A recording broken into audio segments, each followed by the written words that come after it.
Welcome to Akshara news బులెటిన్ల ముందుగా headlines. Party క్రమశిక్షణ ఉల్లంఘిస్తే చర్యలు తప్పవు. బ్లాక్ కాంగ్రెస్ అధ్యక్షులు రాపాక సత్యనారాయణ.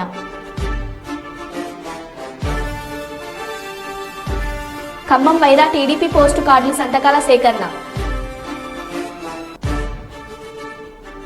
ఇఫ్తార్ విందులో పాల్గొన్న మంచిర్యాల ఎమ్మెల్యే వివేక్ వెంకటస్వామి. పొత్తు గెలవాలి, ప్రభుత్వం మారాలి, గుణికుల కిషోర్. గాంధీ భవన్ లో పాలకుర్తి గల్లీ లొల్లి. ఇక వివరాల్లోకి వెళ్తే, రంజాన్ మాసాన్ని పురస్కరించుకుని మంచిర్యాల జిల్లా మందమర్రి పెద్ద మసీదులో ముస్లిం సోదరులు ఏర్పాటు చేసిన ఇఫ్తార్ విందులో కార్యక్రమంలో ఎమ్మెల్యే వివేక్ నాయకులతో కలిసి పాల్గొన్నారు. ఈ సందర్భంగా మసీదుకు వెళ్లిన ఎమ్మెల్యేకు ముస్లిం పెద్దలు ఘనంగా సత్కరించారు. ఈ కార్యక్రమంలో మాజీ ఎమ్మెల్యే నల్లాల ఓదెల్, పెద్దపల్లి పార్లమెంట్ కాంగ్రెస్ అభ్యర్థి గడ్డం వంశీకృష్ణ తదితరులు పాల్గొన్నారు.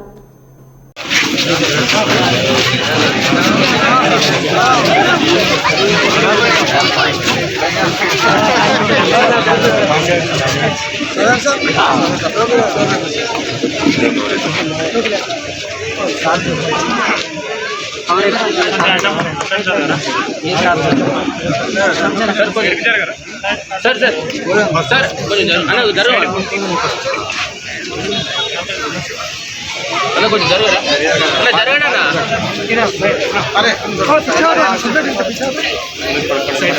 Sir sir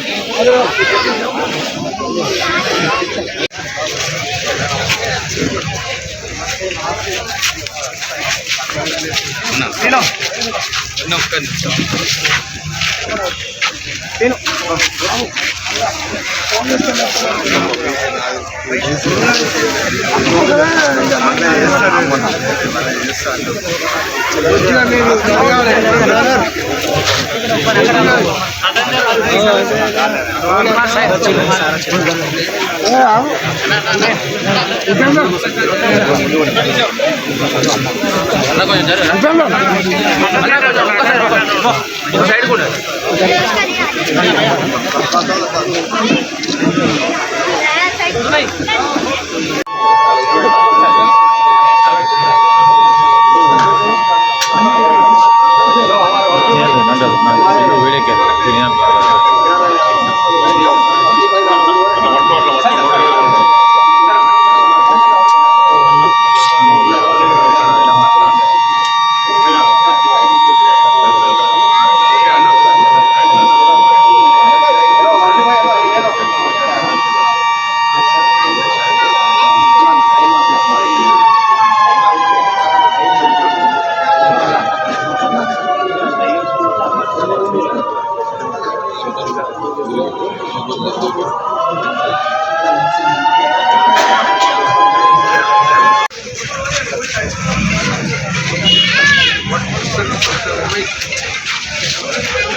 utama pa kuno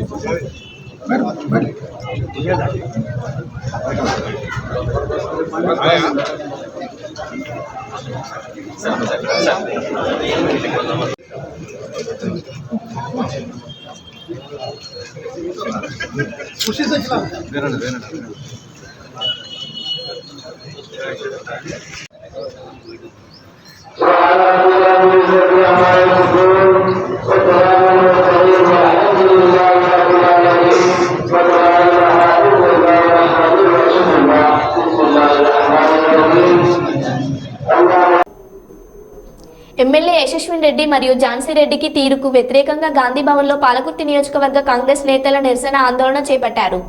Devarupula మండల పార్టీ అధ్యక్షుడు తొలగింపుతో ఆగ్రహం వ్యక్తం చేస్తూ గాంధీ భవన్ ముందు నిరసనకు దిగిన కాంగ్రెస్ కార్యకర్తలు పేరుకే ఎమ్మెల్యే యశస్విన్ రెడ్డి అంతా అత్త పెత్తనమే అంటూ ఝాన్సీ రెడ్డిపై కాంగ్రెస్ కార్యకర్తలు మండిపడ్డారు. మొదటి నుండి కాంగ్రెస్ పార్టీలో పనిచేస్తున్న వారిని పక్కన పెట్టి వేరే పార్టీల నుండి కాంగ్రెస్ పార్టీలో జాయిన్ అయిన వారికి ప్రియారిటీ ఇస్తుందని ఆగ్రహం వ్యక్తం చేశారు. గాంధీ భవన్ ముందు పెద్ద ఎత్తున ధర్నా చేపట్టారు. ఝాన్సీ రెడ్డి తీరుపై హైకమాండ్ కి ఫిర్యాదు చేసిన పెద్ది కృష్ణమూర్తి గౌడ్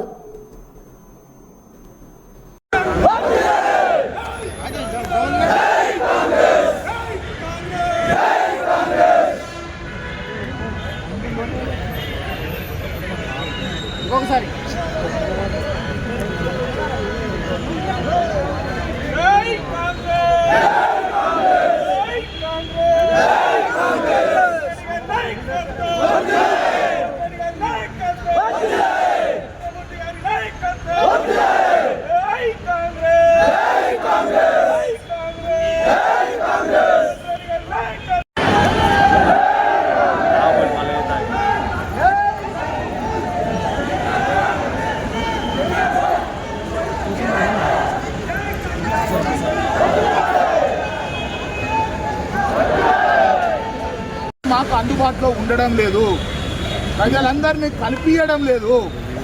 ప్రతిదీ కూడా ఝాన్సీ రెడ్డి గారే నాయకత్వం చేయడం వల్ల వారికి సంబంధించిన బంధువులే చేస్తున్నారని చెప్పి ప్రజలందరూ వాపోతున్నారు. కానీ ముఖ్యంగా నన్ను తీసేయడానికి ఏం కారణమో కూడా చెప్పడం లేదు. ఒక 15-20 మంది ఎప్పుడైతే నేను ఎలక్షన్ అయిన నుంచి కూడా ఇప్పటి వరకు వ్యతిరేకించిన దయాకర్ రావు తొత్తులే. ఒకరేమో ఎంపీటీసీని నమ్ముకున్న వాళ్ళు, ఒకరేమో జడ్పీటీసీని నమ్ముకున్న వాళ్ళు, ఒకరేమో సర్పంచ్ని నమ్ముకున్న వాళ్ళు, ఒకరేమో వాళ్ళే అమ్ముడు పోయిన వాళ్ళు.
నెల్లూరు జిల్లాలో పొత్తు గెలవాలి, ప్రభుత్వం మారాలి అని జనసేన, టీడీపీ, బీజేపీ ఉమ్మడి అభ్యర్థులకు మద్దతు పలుకుతూ సుబేదారుపేట నందుగల జనసేన కార్యాలయంలో నెల్లూరు జిల్లా జనసేన పార్టీ ప్రధాన కార్యదర్శి గునుకుల కిషోర్ ఆధ్వర్యంలో ప్రెస్ మీట్ నిర్వహించడం జరిగింది. అలాగే ఉచితంగా మంచినీటి సౌకర్యం ఏర్పాటు చేస్తున్న వీపీఆర్ సతీమణి వేమిరెడ్డి ప్రశాంతి రెడ్డిని గెలిపించుకొని కొవ్వూరు నియోజకవర్గంలో వైద్య, విద్యా విధానాలకు మెరుగుపరిచే విధంగా ప్రజలందరూ ప్రశాంతి గారిని గెలిపించుకోవాలని కోరారు. అందరికీ నమస్కారం. పొత్తు గెలవాలి, ప్రభుత్వం మాలాలి, ఇదే మా ప్రధాన ఉద్దేశం. 4 సంవత్సరాలుగా రాష్ట్రంలో రాక్షస పాలన సాగింది. ప్రజలందరూ ఈ అరాచకాన్ని తట్టుకోలేక లబోదిబోమంటున్నారు. ఈ రాష్ట్ర ప్రయోజనాల కోసం ప్రజలు బాగుపడాలనే ఉద్దేశంతో పవన్ కళ్యాణ్ గారు, మా అధ్యక్షుడు పవన్ కళ్యాణ్ గారు మంచి నిర్ణయం తీసుకున్నారు. పొత్తుకు, అలివి కాని పొత్తుకి ఒక మార్గనిర్దేశకులుగా ఏర్పడి ఒక మంచి పొత్తుతో ముందుకు వస్తున్నారు. ప్రజలందరూ కూడా మనల్ని ఆదరించాల్సిన పరిస్థితి ఉంది. పొంగూరు నారాయణ గారు కృషితో నాస్తి దుర్భిక్షం అనే దానికి మంచి ఉదాహరణ అని చెప్పొచ్చు. మేము చదువుకునే రోజుల్లో విద్యను అభ్యసించాలంటే ఒక టెక్స్ట్ బుక్ తీసుకొని దాంతో నానా కుస్తీలు పడేవాళ్ళం. పిల్లల్ని విద్య ఎలా నేర్పించాలి, వీటిని మెటీరియల్ రూపంలో బోధిస్తే బాగుంటుందని సొంతగా ఒక టైప్ మిషన్ పెట్టుకొని ఒక పూరింట్లో ఆయన నా ఉద్యోగం స్టార్ట్ చేశారు, వృత్తి స్టార్ట్ చేశారు, ప్రొఫెషన్ స్టార్ట్ చేశారు. ఈ రోజున భారతదేశం గర్వించదగ్గ స్థాయిలో నారాయణ విద్యా సంస్థలు ఉన్నాయి. అదేవిధంగా పిల్లలకి స్పూన్ ఫీడింగ్గా ఏ విధంగా మన విద్యని నేర్పించాలి, అదేవిధంగా వాళ్ళ నుంచి రిజల్ట్ ఏ విధంగా రాబట్టాలి అనే దానిలో ఆయన సఫలీకృతులయ్యారు. నిజంగా సరస్వతీదేవిని చూస్తే విద్యను అభ్యసించడానికి ఏ ఉద్దేశం కలుగుతుందో నారాయణ గారిని చూసినా కూడా అదే పవిత్రత, అదే ఉద్దేశం కలుగుతుందన్న దానిలో నమ్మకం, అతిశయోక్తి లేదు. ఈరోజు నెల్లూరులో ఎక్కడ చూసినా కూడా ఏ రోడ్డును అడిగినా కూడా ఆయన అభివృద్ధి కనపరుస్తుంది. 70% ఆ రోజే నారాయణ గారు అభివృద్ధిని మనకు కళ్ళ ముందు చూపించారు. అండర్ డ్రైనేజ్ అయితే ఏమి, సిమెంట్ రోడ్లు అయితే ఏమి, మంచినీరు అదే మినరల్ వాటర్ ఫ్రీగా ఇవ్వడం అయితే ఏమి అనేక విషయాలు మనకు అందించారు. ఈరోజు కూడా మంచి విషయాలు తెలియజేస్తున్నారు. దోమలు లేని నగరాన్ని స్మార్ట్ సిటీని మనకు ఏర్పరుస్తున్నారు అంటే డ్రైనేజు, ఈ చెత్త చెదారం ఇవన్నీ దానిలో కలిసి ఉన్నాయి. ఒక ఎమ్మెల్యే ఏ విధంగా ఉండాలి, ప్రజల్ని ఏ విధంగా పరిపాలించాలి అనే దానికి ఉదాహరణగా నిలబడబోతున్నారు మా పొంగూరి నారాయణ గారు. ఆయన ఎమ్మెల్యేగా భారీ మెజార్టీతో గెలిపించవలసిందిగా ప్రజలందరినీ కూడా నేను అభ్యర్థిస్తున్నాను. కులాలుగా మతాలుగా విభజించబడే ఈ వైఎస్ఆర్సీపీ పార్టీ ఒక మైనార్టీ వర్గానికి ఇచ్చాము, దానివల్ల ఈ లొసుగులోని తమ తప్పులను కప్పిపుచ్చుకునే ప్రయత్నం చేస్తుంది. నారాయణ గారు ఏ మైనారిటీ ఇంటికి వెళ్ళినా కూడా పవన్ కళ్యాణ్ గారు, తెలుగుదేశం పార్టీలు కలిసిపోయాయి. నారాయణ గారికే మా మద్దతు, మా పూర్తి మద్దతుతో మేము ఈసారి గెలిపించుకుందాం, 1,00,000 మెజారిటీ ఇస్తామని చెప్పి ప్రతి గడపగా చెప్పుకునే పరిస్థితి ఉంది. వైఎస్ఆర్సీపీ ఎత్తుగడలను వినే పరిస్థితిలో ఎవరు లేరు. ఈ అసభ్య ప్రభుత్వాన్ని పారదోలేందుకు మేము అందరం సిద్ధంగా ఉన్నాం. మరోపక్క విజయసాయిరెడ్డి గారు, నేను నెల్లూరు వాసిని, ప్రతి గడపని తిరుగుతానని చెప్పి ఒక 10 రోజుల నుంచి క్యాంపెయిన్ చేశారు. అవునా సార్, మీరు నెల్లూరు వాసా? ఇన్ని రోజులుగా మాకు తెలియదు. మిమ్మల్ని అభ్యర్థిగా ప్రకటించేంతవరకు కూడా ఒక ప్రోటోకాల్లో సీఎంతో పాటు రావడమో లేకపోతే సీఎం తరహాలో రావడమే కానీ ఏ రోజు కూడా మిమ్మల్ని మేము నెల్లూరు వాసిగా గుర్తించలేదు. నాతో పాటు 90% మంది కూడా మిమ్మల్ని గుర్తెరగరు, మళ్ళా ఇక్కడ ఉంటారని కూడా నమ్మకం లేదు. ఏదో కక్ష సాధించిన నాటికే విజయసాయిరెడ్డి గారు వస్తారని, నెల్లూరు ప్రజల మీద కక్ష సాధించుకునేదానికి మీరు వచ్చారని ప్రజలు అనుకుంటున్నారు సార్, నేను కాదు, ప్రజలు అనుకుంటున్నారు. మొన్న మీ సాక్షిలో కథనం వేశారు. ఒక 2-3 కేసులు ఉన్న వ్యక్తిని క్రిమినల్ బ్యాక్గ్రౌండ్ అన్నారు. ఒక ఎంపీ అభ్యర్థిగా పోటీ చేసే మీ మీద పలు కేసులు ఉన్నాయి, ఆర్థిక నేరాలు మోపబడి ఉన్నాయి, దానిలో ముద్దాయిగా ఉన్నారు. మిమ్మల్ని అదేవిధంగా అనేక ఆర్థిక నేరాల్లో వేల కోట్ల రూపాయల ఆర్థిక నేరాపణలు ఎదుర్కొంటున్న మీ అధ్యక్షుడిని, మన ముఖ్యమంత్రి గారిని ఏమనాలో మీరే తెలుసుకోండి. మన సాక్షికి చెప్పండి. ఎప్పుడూ లేని విధంగా జనసేన మీద ప్రేమ పుట్టుకొచ్చింది. మా నాయకులు ఏమనుకుంటున్నారో, వారి గ్రూపులు ఏమనుకుంటున్నారో అనే విధంగా ఈ మధ్య పత్రికా కథనాలు ఉన్నాయి.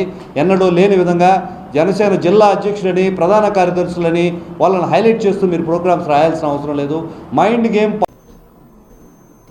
జగిత్యాల జిల్లా కేంద్రంలోని జగిత్యాల క్లబ్ కార్యవర్గానికి ఈ రోజు ఎన్నికలు నిర్వహిస్తున్నారు. ఇట్టి జగిత్యాల క్లబ్కు అధ్యక్షులుగా స్థానిక ఆర్డీఓ గారు ఉండగా, కేవలం కార్యదర్శి స్థానానికి పోటీ ఉండగా మిగతా కార్యవర్గాన్ని ఏకగ్రీవంగా సభ్యులు ఎన్నుకోవడం జరిగింది. సుమారు 500 మంది సభ్యులు గల ఇట్టి క్లబ్ కార్యదర్శి పదవి కొరకు పుష్పాల అశోక్ కుమార్, ఏసీఎస్ రాజు, పులి రాము గౌడ్, కైరి భూమా గౌడ్ 4 పోటీ పడుతుండగా ఈ రోజు 4 మధ్యన పోటీ స్నేహపూర్వకంగా జరుగుతుందన్నారు.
ఓకే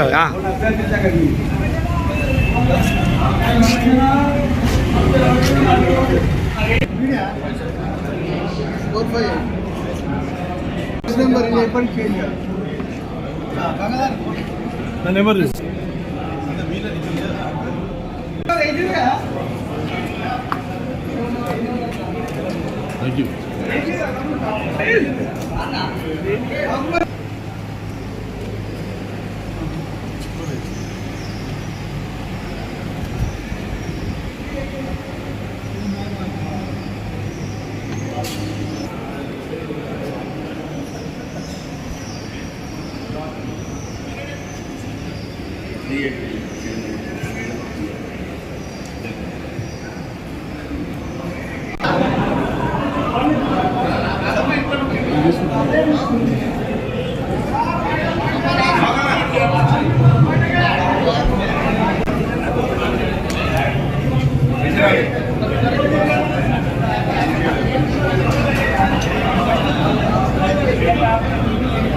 జనగామ జిల్లా పాలకుర్తి మండల కేంద్రంలోని కాంగ్రెస్ పార్టీ కార్యాలయంలో బ్లాక్ కాంగ్రెస్ అధ్యక్షులు రాపాక సత్యనారాయణ అధ్యక్షతన మీడియా సమావేశం నిర్వహించారు. ఈ సందర్భంగా సత్యనారాయణ నూతనంగా ఎన్నుకోబడిన దేవరుపుల మండల పార్టీ కాంగ్రెస్ పార్టీ అధ్యక్షులు నల్ల శ్రీరామ్తో కలిసి మాట్లాడుతూ నియోజకవర్గంలో ఏ ఒక్క నాయకుడైనా పార్టీ క్రమశిక్షణ ఉల్లంఘిస్తే చర్యలు తప్పవన్నారు. ఇటీవల దేవరుపుల మండలంలో 32 గ్రామాల్లో గ్రామ కాంగ్రెస్ పార్టీ అధ్యక్షుల నిర్ణయం మేరకే మండల కాంగ్రెస్ పార్టీ అధ్యక్షుడు నియామకం జరిగిందన్నారు.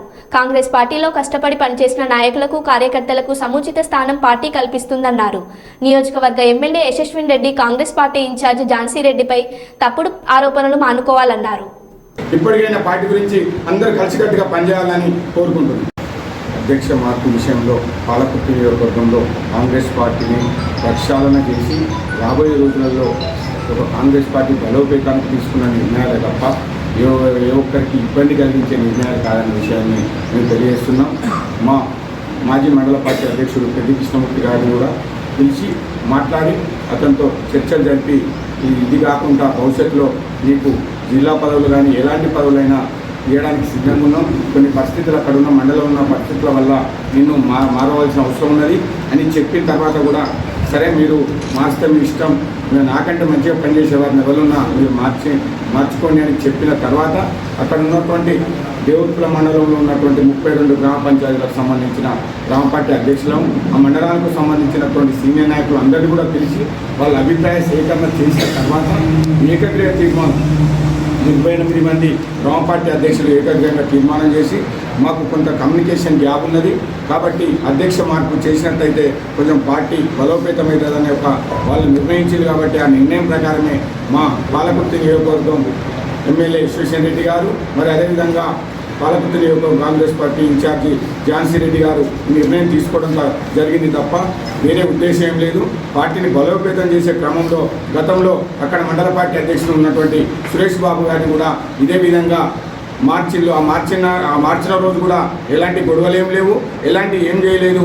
కాకుంటే వాళ్ళకి ఏదో భవిష్యత్తులో ఏదో ఒకటి వస్తుందనే ఆలోచనతో కాంగ్రెస్ పార్టీకి అందరూ కూడా పనిచేస్తున్నారు.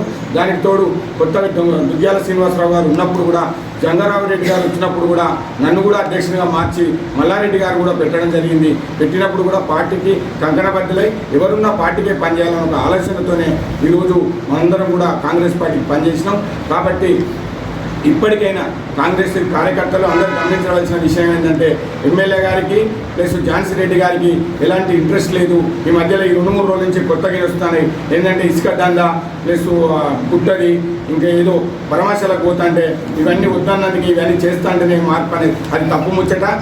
వాటికి ఇక్కడ ఉన్నటువంటి ఎమ్మెల్యే గారు ఝాన్సీ రెడ్డి గారు వ్యతిరేకం ఇసుక దండకు కానీ ప్లస్ గుట్ట దానికి అన్నిటికీ కూడా వ్యతిరేకంగానే ఉండి అవన్నీ జరగొద్దని వాళ్ళు వచ్చినా కూడా వాళ్ళకి ఎలాంటి అవకాశం ఇవ్వకుండా అది జరిగితే నియోజకవర్గంలో అలాంటి అవినీతికి పాలు లేకుండా ఎలాంటి దందలు జరగొద్దని ప్రతి ఒక్క కార్యకర్తను కూడా హెచ్చరించకుండా ఎలాంటి దందలు చేయొద్దు, మీరు ఎవరి దగ్గర కూడా అవినీతికి పాల్పడొద్దని ప్రతిరోజు హెచ్చరించకుండా కార్యకర్తలు అట్లాంటి వాళ్ళు అయితేనే మీరు పనిచేయండి. అవినీతికి దందాలకు పాల్పడే ఎవరు కూడా కాంగ్రెస్ పార్టీలో పనిచేయవలసిన అవసరం లేదు. నీతి నిజాయితీగా మనం పాలన అందించాలి. ఎందుకంటే గత 15 సంవత్సరాల నుంచి ఈ నియోజకవర్గంలో జరిగినటువంటి భూ కబ్జాలు కానివ్వండి, ఇసుక దందాలు కానీ ఇసుక మాఫియా అన్ని మాఫియాలను అన్ని పక్కకు పెట్టి ప్రజలు మనకు ఒక మంచి తీర్పు ఇచ్చిండ్రు. కాబట్టి ఆ తీర్పును గౌరవంగా మనం కాపాడుకొని అవినీతి లేకుండా మనం ఒక పాలన సాగించాలనే ఆలోచనతోనే ఈ నిర్ణయం తీసుకున్నారు తప్ప ఎవరి మీద ఏం లేదు. ఇప్పుడు ఏదైతే మాజీ అధ్యక్షుడు కృష్ణమూర్తి గారు ఉన్నారో తప్పకుండా భవిష్యత్తులో వారు పార్టీకి కష్టపడి పనిచేయాలి. భవిష్యత్తులో కూడా వాళ్ళని పార్టీ తప్పకుండా గుర్తిస్తుంది. కాబట్టి ఇప్పటికైనా ఇలాంటి కార్యక్రమాలు బంద్ చేసి పార్టీ గతంలో కష్టపడ్డారు, ఎవరు కష్టపడలేదని అనట్లేదు, కష్టపడ్డారు, అంతకు రెట్టింపు కష్టపడి భవిష్యత్తులో మంచి పదవులు పొందడానికి కూడా ఆస్కారం ఉంటుంది. కాబట్టి ప్రజలను ఎవరు కూడా తప్పులో పట్టించొద్దు. ఈ మన మధ్య లొల్లిలో దుష్ట శక్తులు కొందరు తయారై ఎన్నుకుండి ఇలాంటి కార్యక్రమాలు చేస్తాను. వాళ్ళ మాయలో మనం పడినట్టయితే పార్టీ ఇబ్బంది పడవలసి వస్తుంది. కాబట్టి తప్ప ఇప్పటికైనా అర్థం చేసుకొని రాబోయే రోజులలో కాంగ్రెస్ పార్టీ పాలకుర్తి నియోజకవర్గంలో ఖచ్చితంగా భారీ మెజార్టీ మనం ఇచ్చిన దానికంటే ఎక్కువ మెజార్టీ ఇవ్వాలని ఆలోచనతో నిర్ణయం తీసుకుంది. దానికి తోడు ఇవాళ ఎవరో బహుజనులు అణగదొక్కే పార్టీ కాంగ్రెస్ పార్టీ కాదు. అందుకు ఝాన్సీ రెడ్డి గారు, విశ్వేశ్వర రెడ్డి గారు కూడా కాదు. ఇవాళ ఒక దళితుడిని సీనియర్ అయినటువంటి శ్రీరామ్ గారిని నియమించిందంటే మన ఝాన్సీ రెడ్డి గారికి ఉన్నటువంటి ఒక మంచి ఆలోచన మీరు అర్థం చేసుకోవాల్సిన అవసరం ఉంది. ఇవాళ వాళ్ళని తీసి ఏదో రెడ్డినో రావునో పెట్టలేదు. ఇవాళ ఒక దళితునికి అవకాశం ఇచ్చిందంటే మీరు ఆలోచన చేయాలి. ఇప్పుడు కొందరు మాట్లాడతానులేండి ఏంటంటే ఇక్కడ బహుజనులను కాకుండా వాళ్ళ సామాజిక వర్గానికి చెందిన వారిని ఇవాళ ఆలోచనతో ఈ విధంగా చేసిందని తప్పుడు ప్రచారాలు చేస్తాడు. అలాంటి ప్రచారాలు ఎవరు కూడా మీరు అట్లాంటి ప్రచారాలను నమ్మొద్దు. కార్యకర్తలకు తెలియజేస్తున్నాం. కొన్ని మీడియాలు యూట్యూబ్ కానివ్వండి, కొన్ని మీడియా కర్నూలు శిల్ప టౌన్లో తమ పొలాన్ని కొంటామని రియల్ ఎస్టేట్ చెందిన హరుణ్ అజ్మత్ తమని మోసం చేశారని పాణ్యానికి చెందిన మూర్తి జబేగ్ వారి ఇంటి ముందు మూర్తి జబేగ్ ఆందోళన చేపట్టారు. ఇక వివరాల్లోకి వెళ్తే 10 ఎకరాల పొలం 50,000 రూపాయలు మాత్రమే ఇచ్చి తమ పేరుట చేసుకొని తమపై దౌర్జన్యం చేస్తున్నారని ఆరోపించారు. హరుణ్ అజ్మత్ తమను బెదిరించి అగ్రిమెంట్ చేయించుకొని అడిగితే నాకు సీఎం తెలుసు, షర్మిల మరియు రాజకీయ నాయకులు మరియు అధికారులు తెలుసని మమ్మల్ని బెదిరింపులకు గురి చేసి మాకు అన్యాయం చేయడమే కాకుండా మాపై కేసులు పెడతామని రాజకీయ నాయకులు పేర్లు చెప్పి భయభ్రాంతులకు గురి చేస్తున్నారన్నారు. వారు ఇచ్చిన 50,000 రూపాయలు తాము వెనక్కి ఇవ్వడానికి సిద్ధంగా ఉన్నామని, మా పొలం డాక్యుమెంట్స్ మాకు ఇవ్వాలని కోరారు.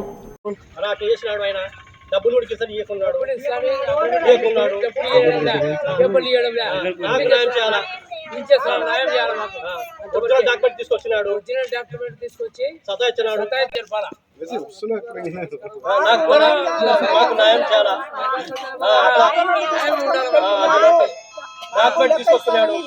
2 महीने को देती, 3 महीने को देती, 4 महीने को देती, ऐसा सताते जा रहे हैं.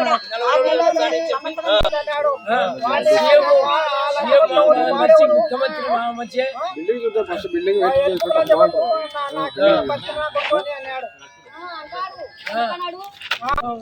మొట్టే తెలమంతో అంటాడు.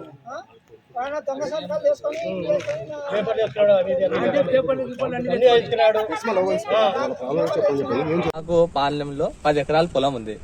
అది రియల్ ఎస్టేట్ చేస్తాను అని ఒక మనిషి మా దగ్గరకు వచ్చినాడు.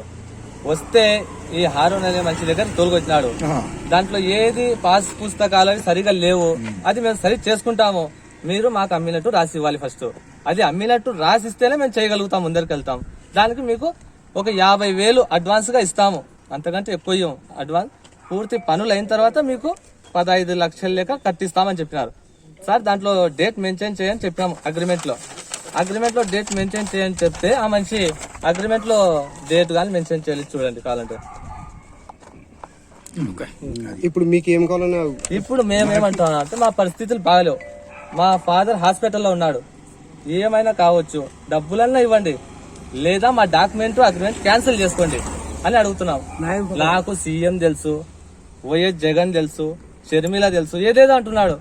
మీరు నేను కేసు పెడితే ఇంకా ఎక్కడికో వెళ్ళిపోతారు మీరు, ఇట్లాంటి మాటలు చెప్తున్నాడు. అడగడానికి వస్తే ఇంటి దగ్గరికి రాకూడదు, మీరు ఎందుకు వస్తున్నారు, అసలు మీరు అమ్మేసినారు మొత్తానికి మంచి ఇట్లా జరుగుతుంది. మేము ఏం చేయాలనేది దిక్కు తెలియడంలే, ఎవరి దగ్గర పోయినా మాకు న్యాయం జరగడంలే, ఏం చేయాలనేది మాకు అర్థం కావడం లేదు. ఇప్పుడు ఏదో ఒక న్యాయం చేస్తేనే మాకు బాగుంటుంది, లేదంటే మా పరిస్థితి చాలా ఘోరంగా ఉన్నాయి. డాక్యుమెంట్ తీసుకున్నారు, ఒరిజినల్ డాక్యుమెంట్ తీసేసినారు, అగ్రిమెంట్ తీసేసుకున్నారు, అన్ని తీసేసుకున్నారు. మా పేరు ముర్తుజా బేగ్ పాణ్యం. తీసుకొచ్చిన తర్వాత ఒక ఎకరం వచ్చేసి 15 లక్షల లెక్క తీసుకున్నాక ఒక నెలకు డబ్బులు ఇస్తాను ఇవ్వకున్నాడు. 8 నెలలే మొత్తం డబ్బులు ఇవ్వడంలే ఏమి ఇవ్వలే. ఈ పరిస్థితి మా బీద పరిస్థితి ఉంది. డాక్యుమెంట్ ఇచ్చే మీకు కొడతా గిడతా అని భయపిస్తున్నాడు. ఇన్ని రోజుల పోలీస్ స్టేషన్ కంప్లైంట్ కూడా ఇచ్చినాడు. ఇవన్నీ చేస్తున్నాడు. అడిగనికి వచ్చే డాక్యుమెంట్లు అని వస్తున్నాడు. కేసు పెట్టాడు. ఆ పోలీసులు కూడా న్యాయంగా చేయలే. పైసా ఎకరా 15 లక్షలక కొన్నాడు. కొన్న తర్వాత డబ్బులు ఇస్తాయని నెలకి ఇవ్వకుంటే మళ్ళీ డాక్యుమెంట్ ఇవ్వంటే ఇయ్యము, మేము 30 లక్షలు ఖర్చు పెట్టినాం, అది ఖర్చు పెట్టామని ఇట్లా మోసం చేసి ఇట్లా తిప్పి పెడుతున్నాడు. అజ్మత్ హారూను అజ్మత్ ఇద్దరు ఏరియాకి వచ్చారేమో పాణ్యం నియోజకవర్గం నంద్యాల జిల్లా. 10 ఎకరాలు 8 సెంట్లు. మాకు ఎంత 50,000 ఇచ్చినాడు. సంస్కారం ఇచ్చాని మోసం చేసి ఇట్లా చేసినాడు. అంతా ఒక నెలలో చేపిస్తాం. మరో బులెటిన్లో మళ్ళీ కలుద్దాం. Stay tune.